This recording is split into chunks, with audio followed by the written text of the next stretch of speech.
السلام عليكم حبايبي، إن شاء الله تكونوا كلكم بخير.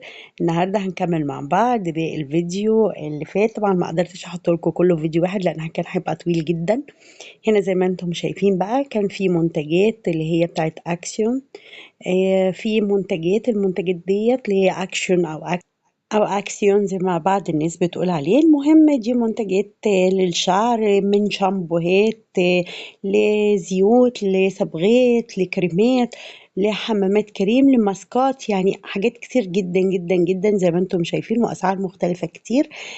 طبعا توك بقى وفرش وبصوا، يعني بصراحة في حاجات ياما جدًا، جدًا.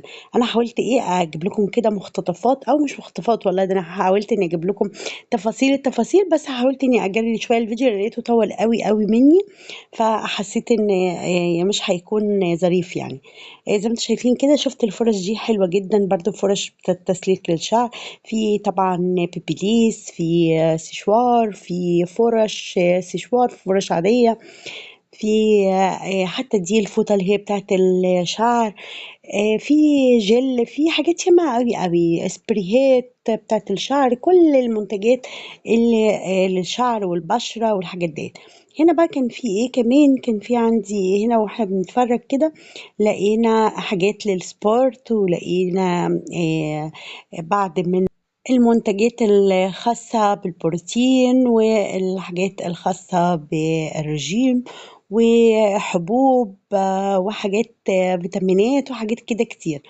وطبعا في جزء برضو اهي زي ما انتم شايفين كده. هنا كان في العلبة اللي وريتها لكم دي، تقدري تقسميها بالأسبوع، تحطي كل يوم أنواع البرشامات اللي انت بتاخديها مثلا في اليوم، أو الشخص بياخدها في اليوم بيكون مجهزها لنفسه بحيث إن هو ما ينساش.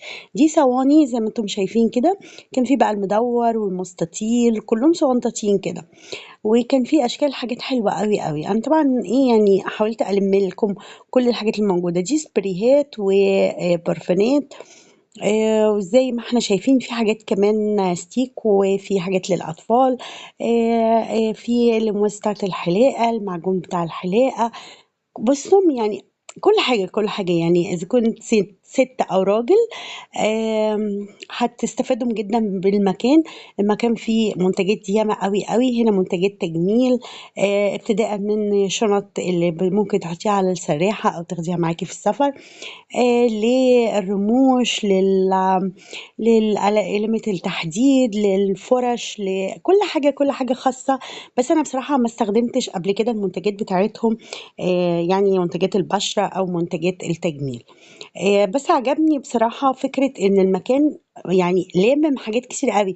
هنا دي استوقفتني أوي، دي كانت إزازة فيها شوكولاتة كده صغنونة، بس ما كانش عندي الوقت إني أقرا كل الحاجات اللي عليها، لأني يعني بافكر برضه إني ممكن أبقى أجيب منها، بس أمّا أقرا الأول المنتجات، المكونات بتاعة المنتج اللي موجود جوّه. هنا دي مشروبات بقى، من مشروبات طاقة لمكسرات زي ما أنتم شايفين كده noodles أو اسمه إيه؟ اسمه إيه؟ أندومي زي ما بيقولوا كده. طبعًا الولاد اتجننوا في الحاجات دي، الجيليكولات والحاجات ديّة اكتشفت إن في كمان عندهم منتجات منها حلال أو vegetali، يعني حاجات منها مش معمولة بالدهن بتاع الخنزير أو كده. فلأن أكتر المنتجات اللي هي زي المارشميلو والجلاكولات والحاجات دي هنا أكترها بتكون معمولة بدهن الخنزير، آسفة. فإحنا طبعًا فيها هتلاقي منتجات مكتوب عليها حلال، منتجات كتير بصراحة، يعني لقيت حاجات كتير جدًا عندهم مكتوب عليها كلمة حلال بالعربي، وفي حاجات بيكون مكتوب عليها vegetali اللي هي بتكون يعني نباتية، مش بيكون داخل فيها أي دهون أو أي حاجة حيوانية. ودي بتبقى حاجات يعني مضمونة أكتر بصراحة. طبعًا الحاجات دي استوقفتني وعجبتني كتير أوي، أوي، إن في منتجات زي كده موجودة. طبعًا في بعض السوبر ماركتات هنا في أقسام مكتوب فيها حاجات زي كده وتقدري تشتريها. هنا برضه عارفين اللي هي البوكس أو الحاجات اللي ممكن تودّي فيها هدية أو كده، الحاجات دي لقيتها أسعارها رخيصة، وشنط صغنطوطة كده أسعارها رخيصة وحلوة أوي. ودي حاجات علشان الهدايا، عشان أعياد الميلاد، عشان الحاجات دي كلها. في حاجات لذيذة عايزة يعني لو عندِك عيد ميلاد هتقدري تروحي تجيبي حبّة زينة وحبّة حاجات من هناك، أسعارها حلوة، وكمان يعني حتى الكراريس موجودة، حتى الكتب بتاعة التلوين، الحاجات اللي تخُص المدارس ابتداء من الأقلام للألوان لكل حاجة، كل حاجة هتلاقي موجود. أنا معلش لو كنت باطوّل عليكم، بس أنا باحاول أفيدكم، لأن فعلًا هتلاقي حاجات كتير أوي. يا جماعة أنا ما كنتش أعرف المكان دوّة قبل كده، ولمّا رُحت بصراحة عجبني أوي، فحبيت إن أنا أفيد بيه حد تاني يكون لو بيعرف إن المكان ده موجود عنده أو قريب منه إن هو يروحوا وهيستفاد بجد، لأن أسعار الحاجات مختلفة عن برّه، ولامم مجموعة حاجات، يعني هتشتري حاجات تخُص بيتِك أو تنضيف من حاجات تزيين، من الآخر كده هيعجبكم. تعالوا نشوف مع بعض جبنا إيه. طب دول إيه يا فوفينا والّا إيه الاستخدام بتاعهم؟ هاقول لكم. ده عبارة عن كيس، بُصّي هُم دول فيهم روايح، يعني مُعطِّر عفوًا، بس دول يعني حلوين. أو ليه أنا جبتهم بالمُعطِّر؟ لأن لو خزنتِ فيهم الحاجة لوقت طويل فهُم مفيدين بالنسبة لِك. بُصّي ده طبعًا كل كيس بيكون مكتوب عليه الحجم بتاعه، شايفين الحجم ده بتاعه قد إيه؟ حلو أوي، يعني ده يكفّي مثلًا كوباية صغيرة يكفّي هدوم كتير أوي. إيه بقى الفايدة اللي فيه؟ أهو زي ما أنتم شايفين كده، إن أنا باقدر أفتح دي، طبعًا بافتحه من هنا، وباعبّي فيه الهدوم بتاعتي أو الحاجات اللي أنا عايزة أخزّنها. وبرضه بعدين باقفله من هنا كويس، ودي بتساعدني أقفله كده.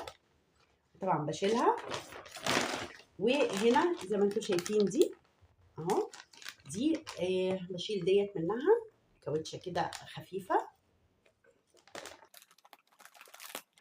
باشيلها منها بالشكل ده، وبابدأ بالمكنسة اللي بالكهربا أشفط، فبيتضغط يبقى مضغوط خالص، بيسحب لي كل كمية الهوا. بعد كده بابدأ أحط دي تاني أهو، وبابدأ أقفل الغطا بتاعي وأخزنها. إيه اللي أنا استفدته من الكيس ده؟ استفدت إن الحاجة اللي هتكون حجمها قد كده أهو هتبقى كده، فبالتالي مش هتاخد مني مساحة لو أنا باحطها في الدولاب فوق، أو لو أنا باحطها تحت السرير، أو لو أنا مسافرة وباحطها في شنطة. ففي كل الأحوال هي هتكون واخدة لي مساحة أقل. وطبعًا هي مرسوم عليها أهو، مرسوم عليها إزاي بتتعمل وكل حاجة، وهي سهلة جدًا. المقاسات عفوًا، المقاسات بتكون موجودة على الكيس من برّه. فبصراحة مفيدة أوي، وأنا شايفاها إن هي تستاهل. ودي كانت تقريبًا يعني هاقول لكم السعر بتاعها، كان تقريبًا يعني أقل يورو أو أقل من يورو.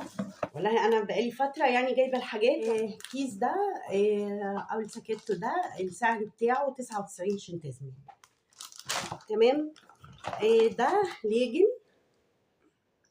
للsport كده، حلوة أوي. القماشة برضه بتاعته حلوة جدًا، بس للأسف هم ما صبروش فأخدوه. دي صينية صغنطوطة كده زي ما أنتم شايفين، حلوة أوي.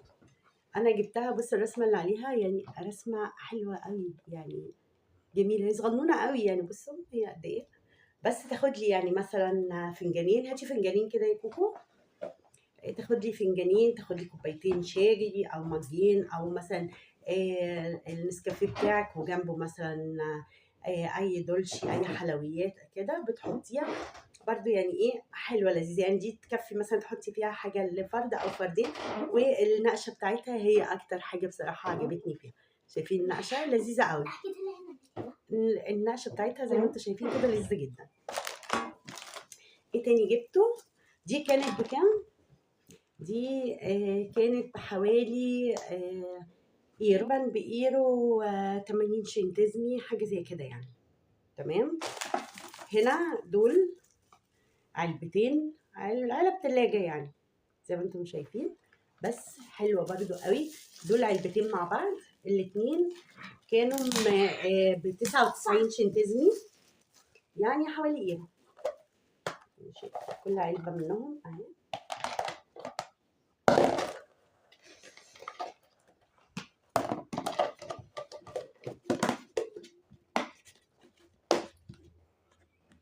اهي، وطبعا مكتوب من تحت اذا كانت يعني اي علبة بتجيبيها بتكون مكتوب من تحت او على الورقة بتاعتها لو بتدخل غسالة الاطباق، لو بتدخل الميكرويف كده، يعني بيبقى مكتوب عليها وبيبقى مرسوم يعني مرسوم الرسمة. يعني دي ما بتدخلش الميكرويف لكن بتدخل غسالة الاطباق، وبتدخل الفريزر على درجة حرارة اقل من 21 اهو. هنا برضو دي نفس الكلام، هما اتنين بإيرو، يعني وقفت الواحدة تقريبا ب50 سنتزمي. طبعا يعني سعرها حلو قوي قوي. ده زيت جوز هند متعدد الاستخدامات بقى، يعني ده ممكن تستخدميه في كذا حاجة، ممكن تعملي منه ماسكات، ممكن تعملي منه حاجات ياما قوي قوي تقدري تستخدمي فيها. يعني بصراحة زي ما انتم شايفين كده حلو. هما برضو اخدوا منه عشان يجربوه، كانوا عاملين ماسك بيه. ممكن لو حابين تعرفوا طرق ماسكات او كده بيه اقدر اعملها لكم او اقول لكم عليها. بس ريحته حلوه. دي برفيوم اهي، ده اسمها، في منها ده وفي الروز. بصراحه ريحتها حلوه قوي قوي، وهنفتحها كده مع بعض. ريحتها حلوه جدا. البرفانات والسبريهات اللي موجوده هناك اسعارها حلوه جدا جدا جدا. يعني في سبريهات بتبدا يعني دي مثلا ب2 يورو و95. ماشي، طبعا ده سعر خيالي جدا يعني. وفي سبريهات لغايه 6 أو 7 يورو يعني بالكثير. هتلاقي اسعار كده. بصوا شايفين شكلها، دي شكلها طبعا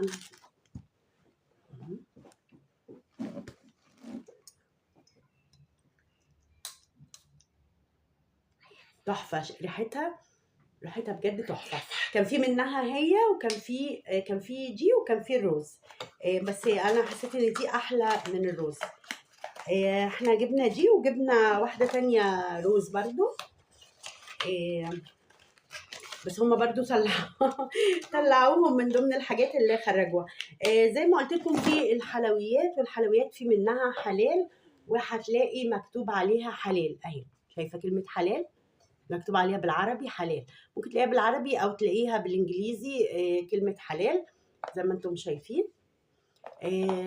طبعا دي حلويات. اكتر الحاجات اللي عندنا هنا بتكون بالجيلاتين، بتكون معمولة من دهن الخنزير، لكن الحاجات ديت حلال، وفي منها منتجات كتير قوي قوي لأطفالك تقدري تشتريها من هناك، وبرده أسعارها رخيصة. دي كانت بحوالي يورو 50 سنتزمي، يعني يورو ونص. ماشي، دي السعر بتاعها. دي بقى دي زي ما انتم شايفين كده، عزكم الله يعني. دي للتواليت. بس انا قررت استخدمها مش لجوه التواليت، لان انا عندي واحده فيها جزئين، جزء اللي هي الفرشه العاديه، والجزء التاني اللي هي بتدخل في الحته دي كده من التواليت. فانا قررت اني اجيبها للقعده بتاعه التواليت، والحته اللي فوق بتاعه التواليت، يعني القعده البلاستيك والحته اللي فوق. بصوا هي كده، وبتقدري تلزقيها على الحيطه بتاعتك في التواليت، تلزقيها بالشكل ده كده. هوريها لكم برضه، نفتحها مع بعض. انا بحب قوي الحاجات اللي هي اللي زي دي، والحاجات الجديده، والحاجات اللي تقدري تستفادي منها، وفي نفس الوقت تكون اسعارها حلوه. دي كانت بكام؟ ب2 يورو ونص. طبعا سعرها حلو جدا، يعني مقارنة بالحاجات اللي موجودة. لا دي حلوة جدا جدا. شايفين ده؟ ودي اهي الجزء التاني عشان تقدري طبعا تطلعيها وتغسليها. اهي الفرشة نفسها دي سيليكون زي ما انتم شايفين. بصوا شايفين الحاجات اللي فيها ديت اهي بتتقفل كده اهو. وعاملين لها 2 من العلاقة دي تمام.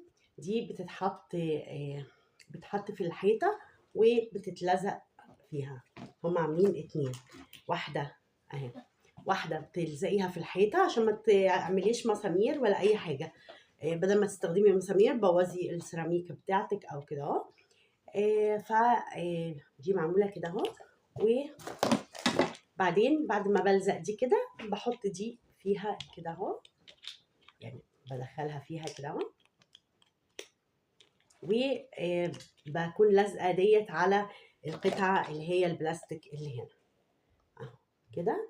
وبالتالي الجزء التاني ده بيتركب في بتاع نفسها. ليه عاملينها قطعتين؟ عشان لو حبيت تخلعيها خالص او تشيليها يبقى عندك الحريه وتبقي سهل عليكي ان انت تغيريها، تجيبي واحده تانية تعملي، يبقى ما خسرتيش حاجه.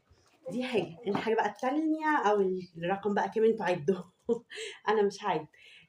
دي زي ما انتم شايفين ده ايه ده، بصوا دي الحاجات ديت بنفرشها في دولاب المطبخ، منع ان دولاب المطبخ الادراج يعني والرفوف، منع ان الحاجه تتزحلق، منع ان المطرح المواعين مطرح الحلل ساعات بنزقها كده او حاجه بتسيب علامه في الخشب نفسه بتاع او في المعدن نفسه بتاع الدرج او بتاع الرف. فاحنا بنعمل ايه؟ بنحط ده بيحميها، اولا بيتنضف بسهوله، بقدر اشيله اغسله وانشفه وارجعه تاني، وابقى محافظه كده على الموبيليا بتاعه المطبخ بتاعتي. وبرده في نفس الوقت الحاجات نفسها ما تبص، يعني لو عندك حاجات تيفال، لو عندك حاجات بتخربش او كده، ده كمان هيحافظ لك عليه. ده قد ايه ده؟ متر ونص في 50، يعني 150 سنتي في 50 سنتي. بتقدري بقى تقطعي منه على حسب الاحجام بتاعتك الموجوده عندك. هو العرض كده هو 50، طبعا الطول 150، تبقى بتقصقصي على حسب حجم الحاجات اللي موجوده عندك. ده كان سعره كام؟ كان سعره 2 يورو و80 شنتزمي، هو 79 تقريبا، يعني 80 شنتزمي تقريبا. ده بقى حاجه حلوه قوي، انا لسه ما استخدمتهاش بصراحه، وكنت بفكر اني استخدمها. مش يعني زي ما انتم شايفين ده شامبو، بس شامبو سبراي، يعني على الناشف بتقدري تعمليه من غير ما بتستخدمي الميه زي ما انتم شايفين كده اهو. ده برضو كان سعره حلو جدا وكان رخيص. اهي الطريقه بتاعته، طبعا كل الحاجات تبقى مكتوبه عليها الطريقه والاستخدام وتحطيه قد ايه على الشعر وكل حاجه. ده اول مره اجيبه فقلت استخدمه واشوفه، ولما اشوفه واستخدمه طلع كويس هنصحكم بيه واقول لكم تجربوه او ما تجربوهوش، عشان ما اقولكوش على حاجه تجربوها وهي تكون مش قد كده. دي شفرات، تمام. السبراي ده كان سعره هقول لكم عليه دلوقتي، بس عشان ايه الليسته كبيره كانت وانا مش عارفه يعني ايه اقراها واعمل الفيديو، فقلت خليني اقول لكم بسرعه كده. دي شفرات طبعا للبنات، حلوه جدا، لانها بتكون فيها الجزء دوت بيخلي يعني ما تتعوريش او حاجه طبعا. ودي شفرات للسيدات او للبنات. ايه تاني؟ انا ولادي بيحبوا الاندومي، فلقيت اندومي ده بالخضار فجبت لهم منه، يعني انا جبت 2 برضو للتجربه، يعني انا اول مره اجرب المنتجات ديت فجبت 2 بس، ما حبيتش اجيب اكتر. سعر الواحد 35 شنتزمي تقريبا، يعني اقل من 50 شنتزمي، اقل من نص يورو. عندنا هنا المجات العسل دي بقى، المجات المسكره دي زيكم كده يا حلوين، بصوا حلوين قوي قوي قوي زي ما انتم شايفين اهو. واحد عامل كده واحد عامل كده. المج الواحد ده بحوالي يورو. بصوا مش هنشغل دماغنا كتير الاسعار ديت كانت في عرض، فهو بيبقى متغير، بس الحدود بتاعه الحاجات كلها مش غاليه كتير. ده بيورو 80. وعندنا هنا ده برضو زيت اوريجانو، ده للشعر بالاوريجانو او بالاورجانو ب 2 يورو. زي ما انتم برضو شايفين ان هو حلو قوي قوي وبجد يعني يستاهل. ده من ضمن برضو الحاجات اللي انا جبتها. دي طبعا انا كان عندي واحده بسلسله بس للاسف السلسله كل شويه تخلع. فانا حبيت اجيب واحده تانية. دي بقى عباره عن ايه؟ دي عباره عن مصفى بتحطي جواها الحبهان، المستكة، الحاجات بقى، كل التوابل والحاجات اللي هي بتكون حصى او بتكون صحيحة يعني بحالها، بتحطيها جواها وتحطيها في قلب الحلة بتاعة الشوربة. ولما بتخلصي او بتاعة الاكل، لما تخلصي بتشيليها كده، ما تضايقش حد، ما يفضلش حبهانة تطلع لحد مش عارفة ايه الحاجات دي كلها، كلنا بنقابلها، كلنا بتبقى غلسة قوي. يعني انا عندي واحد بس هو اللي لازم يطلع له كل الحبايه اللي انا حاطاه، يفضل يعد لي بقى انت حاطه كام واحده كده. فدي هتخلصني من المشكله دي معايا. او ممكن تحطي فيها نعناع او اي اعشاب بتحطيها في جوه الشاي بتاعك، او لو بتعملي اعشاب عشان تشربيها برضو بتقدري تحطيها. وديت كانت بحوالي، لا اقل. بنتي بتقولي ب2 يورو، بقول لها اقل. المهم يعني دي برضو كانت في حدود ايرو، يعني مش اكتر. هنا ده بقى وانا قلت اجربه، لان انا بصراحه ما جربتش المكياجات والحاجات بتاعتهم. فلقيت القلم ده قلم حواجب بتاع سوبراشية ده، قلت ايه نجربه. طبعا كل واحد بيجيب اللون اللي يناسب بشرته او اللي يناسب شعره. فانا بما ان انا شعري فاتح واساسا يعني بشرتي فاتحه، فما ينفعش اجيب الاسود. الاسود هيبقى شاذ قوي، يعني ملفت قوي، وهيكون مش طبيعي، مش حلو، يعني مش هيليق عليا خالص. فانا جبت ايه؟ جبت ده اللي هو اللون ده. تمام اهو، زي ما انتم شايفين كده. من هنا بتكون دي، ومعاها هنا اهوت البريه بتاعتها، ومن هنا بتكون الفرشه اللي انت بتظبطي بيها، يعني ترسمي بده وبتظبطي كده ايه بيها. وزي ما انتم شفتم كده، من هنا البرية ومن هنا الفرشة بتاعته. ايه تاني جبناه؟ جبنا بقى الحاجة القمر دي. انتم ممكن تشوفوها يعني ان هي ايه، حاجة هايفة او تافهة. وزي ما انتم شايفين كمان جبنا دي مفيدة قوي لأولادك لو هما في دراسة او كده، او لو بيحبوا الرسومات او كده. زي ما انتم شايفين دي بتعمل إضاءة، وبتقدري تشفي بيها الحاجة اللي انت عايزة ترسميها او تلونيها. تعمل إضاءة اهي زي كده. بصراحة أنا فدت أولادي، لأن أنا عندي بنتي طبعا في هندسة، وعندي بنتي تانية في هي رسامة برضه. فالحاجات دي بصراحة هتنفعهم. دي ب14 يورو. فحلوة برضو جدا، وبصراحة فادتهم، يعني هم لغاية دلوقتي يعني استخدموها، عجبتهم جدا ووفرت عليهم وقت. ودي كمان دي طبعا مفيدة بقى للأولاد وكده، ان تقدري يعني تعملي بيها رسمة بالحاجات دي زي ما انتم شايفين كده.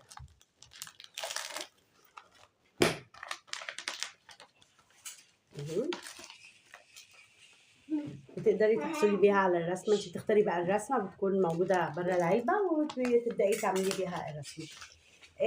بدل ما بيضيعوا وقتهم في اي حاجه. دي حاجه مفيده وفي نفس الوقت حلوه قوي، وفي الاخر هتعمل لك رسمه حلوه او شكل حلو او تابلو كويس.